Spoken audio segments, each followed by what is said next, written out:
It was shortly after Alice in Chains completed their MTV Unplugged set that the group's future seemed uncertain.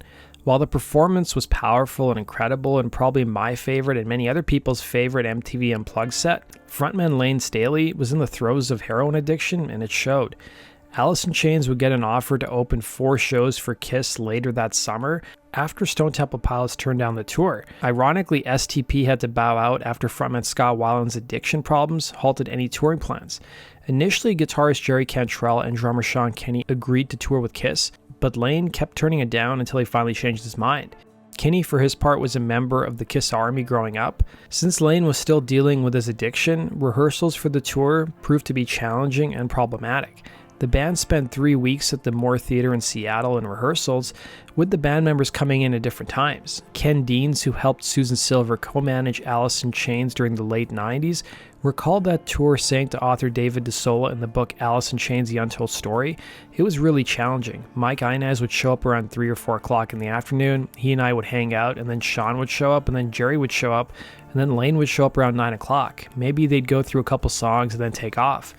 Deans in the same book would reveal that sometimes he waited upwards of 8 hours for all the members to show up, adding, "By this time it was becoming pretty evident that both Lane and Jerry were having some problems. Not Jerry so much at that time, but Lane was definitely starting to. You could see that his years of drug use were starting to affect him. I hadn't seen Lane for a while until I saw him at rehearsals. There was a part of him that was gone at this point," he'd recall. The opening night of the tour would take place at Detroit's Tiger Stadium on June 28, 1996. It would be Alice in Chains' first proper concert since 1993. Alice in Chains would get a good response during their 10-song set, which included a bit of Kiss, with drummer Sean Kinney singing Beth a cappella and Jerry playing some riffs including Detroit Rock City, as both Sean and Jerry told Eddie Trunk here. You know, it's crazy. When you guys mentioned Kiss, I was just thinking that I saw you guys at Tiger Stadium on the first Kiss reunion show open for them. I'm sorry about that. Well, Jerry, I remember, now correct me if I'm wrong, because that's coming up on 25 years, but did you not play or the band play like a couple Kiss riffs during the breaks in your own songs and people got heated about it? I remember you guys playing like, do you recall that? What do you remember about that? This is what I recall. There may have been a riff or two, but I think the real thing was when Sean decided to come out front and sing Beth a cappella. Yeah. Now Sean is a fantastic drummer. He's got a great eye and business sense, very artistic, but he's not a great singer. He's not a great singer. So kind of Roseanne Barr to national anthem. He kind of did Roseanne Barr Beth, and man, they weren't digging the humor of it. Apparently, the whole stadium, 60,000 people, really boo, and it's really loud really loud when they do that. And I do remember this. And you know who didn't really like it even more than that was, I guess, Peter Criss. He had a little problem with it. I don't know. Peter, I had discussions with Peter about that. He was a little bummed. But there was also, they had these big inflatables of each dude on like 2 on each side of the stage.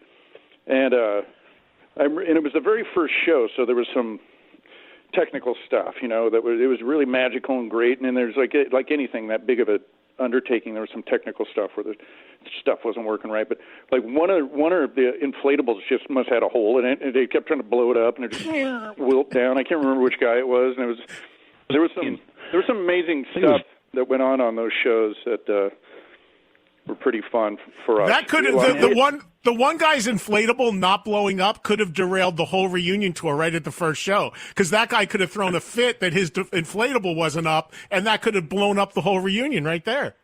Yeah.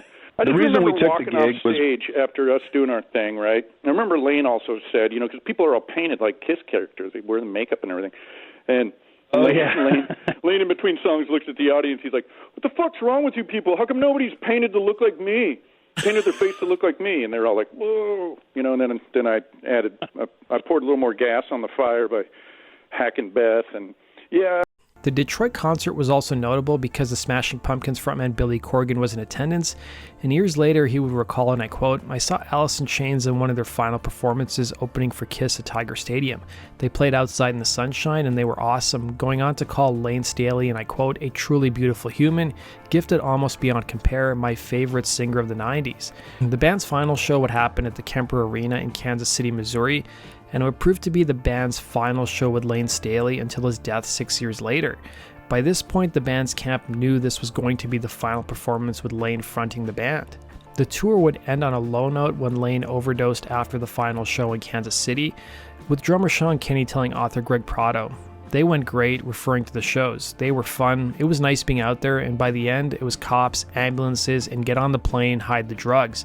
The same shit was going on. It became more apparent that unless things seriously change, we can't go out and play to our potential at this level. We can't even get through a week and a half without drama and scary shit going on."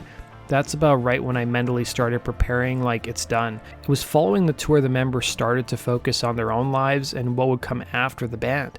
With Inez adding in the same book, "We will be brothers for life." I don't think it was ever about saying we're going to break up or Jerry's going to do a solo record. It just wasn't healthy for us at that time. It wasn't like Alice in Chains was one of those bands that had a big blow up. We just realized it wasn't healthy.